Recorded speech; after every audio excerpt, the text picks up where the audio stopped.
24 დავალება x-y საკოორდინატო სიბრტყეზე მოცემულია სამკუთხედი, რომლის წვეროები y უდრის x კვადრატს მინუს 8x პლუს 7 ფუნქციის გრაფიკის საკოორდინატო ღერძებთან გადაკვეთის წერტილებია. იპოვეთ ამ სამკუთხედის უმცირესი გვერდის სიგრძე. ერთი შეხედვით დამაბნეველი პირობაა, მე ასე შევაფასებდი, მაგრამ ფიქრობ, რომ ძალიან საინტერესო ამოცანაა და ღირს ვიდეოს ჩაწერეთ. OXY საკოორდინატო სიბრტყეზე არის სამკუთხედი, მაგრამ არ ვიცი ეს სამკუთხედი ტოლგვერდა, თქვა ტოლფერდა არის, მართკუთხა სამკუთხედია თუ ასე შემდეგ. აქ ორი რამე არის მნიშვნელოვანი. ერთი, რომ რამდენად იცნობს აპლიკანტი ფუნქციას და რამდენად შეუძლია მას, რომ ეს ანალიტიკურ სიღრმეებში ჩავიდეს.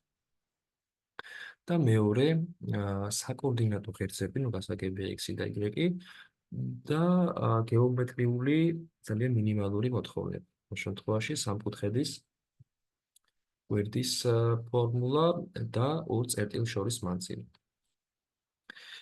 ორ წერტილს შორის მანძილი, ეხლა დავწეროთ ამისი ფორმულა. კვადრატული ფესვი,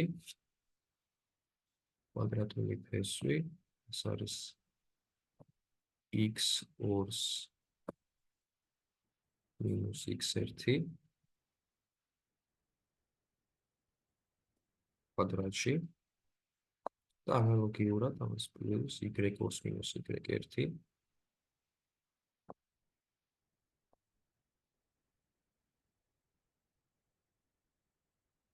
კვადრატში.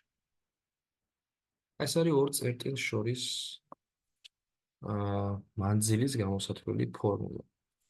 აი დავუშვათ, რომ ხო, რაც შეეხება აი დიაგრამაზე მოცემული, მაქვს მე სპეციალური პროგრამით ჩავწერე ფუნქცია და დაიხაზა ეს პარაბოლა. პარაბოლა იკვეთება y წერტილში, y ორდინატთა ღერძთან 0,7 წერტილში და მართლაც თუ კი x-ი 0-ია, მისი გეომეტრიული მნიშვნელობა ისაა, რომ ფუნქციის მნიშვნელობა 7-ის ტოლი იქნება და დისკრიმინანტის გამოყენებით, როგორც ჩვეულებრივად ხდება, მომძებნე ფესვები და ეს იყო x1 არის 1-ის ტოლი, x2 არის 7-ის ტოლი. თუ ნახას დავაკვირდებით, აღმოვაჩენთ, რომ მაგალითად 1,0 და 7,0 წერტილის მანძილი ძალიან მარტივი გამოსათვლელია და ეს არის 6-ის ტოლი.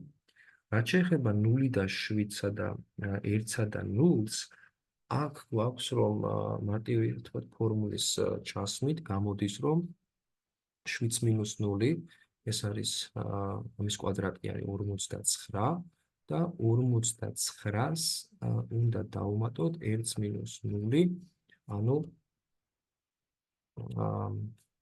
ფესვი 50-დან, ანუ ფესვი არის 59-ს დამატებული 1, ეს არის ფესვი 50.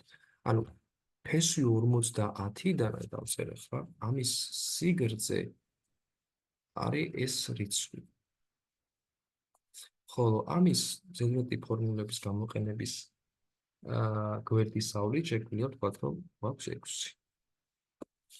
ვიცი, რომ 6 ეს არის იგივე ფესვი 36-დან. დავწეროთ ფესვი 36-დან.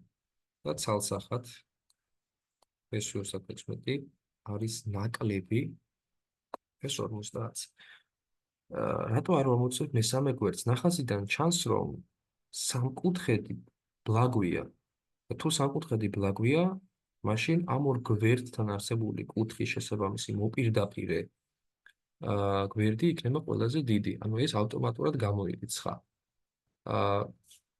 ძირითადი შედარება უნდა მომხდარიყო ამ გვერდებს შორის და დავადგინეთ, რომ ყველაზე უმცირესის სიგრძე მოდული არის 6-ის ტოლი და პასუხი იქნება კი.